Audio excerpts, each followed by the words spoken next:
오늘 아침 출근길 누리꾼들은 어떤 소식에 관심을 가졌을까요? 지금 이 뉴스로 확인해 보시죠. 최근 밀양 성폭행 사건이 재조명되면서 이 사건을 모티프로 삼은 영화 한공주도 역주행하고 있습니다. OTT와 극장 통합 콘텐츠 차트인 키노라이츠로 순위를 봤는데요. 한공주는 오늘 오전 8시 기준 왓챠에서 1위, 넷플릭스와 티빙에서는 2위로 OTT에서 높은 순위를 기록하고 있는데요. 이 영화, 지난 2014년 개봉한 독립영화인데 10년 뒤에 차트를 역주행하는 건 이례적이죠. 최근 한 유튜브 채널이 밀양 여중생 집단 성폭행 사건의 가해자 신상을 폭로하면서 한공주 다시 보기 움직임이 일어난 겁니다.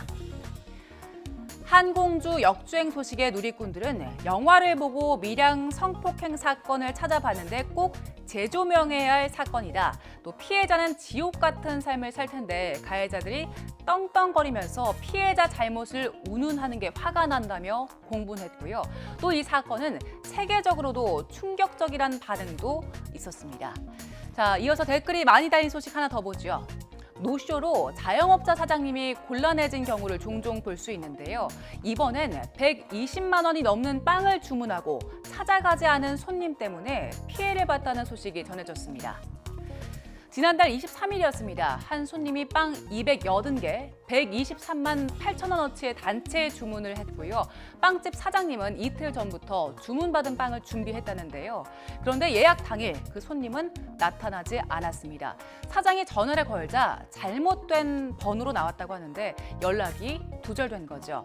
결국 사장님은 이 손님을 노쇼로 경찰에 신고했는데요. 이 손님, 온라인 커뮤니티에 억울하다고 호소했습니다.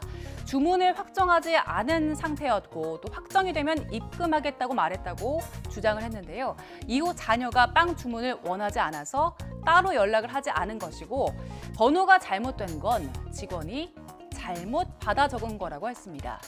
이후 빵집 사장님의 반박이 이어집니다. 주문받은 직원과 손님이 달력까지 확인하면서 예약 일자를 확정했고 손님이 계산은 빵을 찾아갈 때 하겠다고 했다고 주장했습니다.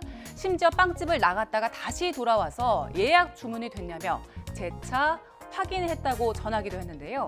또 잘못된 전화번호에 대해서는 010을 제외한 뒷번호 중에서 7자리가 달랐다면서 실수가 아니라 고의성이 있다고 생각한다고 했습니다. 또 손님이 사과 문자를 계속 보내고 있지만 형식적으로 느껴지고 정작 변상에 대해서는 말이 없다고 토로했습니다. 만일 고의성이 확인된다면 노쇼 행위는 불법입니다. 형법상 위계에 의한 업무 방해죄로 5년 이하의 징역 또는 1,500만 원 이하의 벌금에 처해질 수 있습니다. 이 소식을 본 누리꾼들, 노쇼를 안 당해본 사람은 모른다. 번호가 7자리나 다른 건 100% 고의라면서 빵집 사장님을 두둔하는 반응을 보였고요. 자영업자분들은 꼭 녹취가 되는 전화기를 쓰셔라. 또 이런 큰 금액은 예약금이나 선입금을 받고 해야 한다는 제안도 이어졌는데요. 고의적인 노쇼 절대 안 된다는 사실 기억하시기 바랍니다.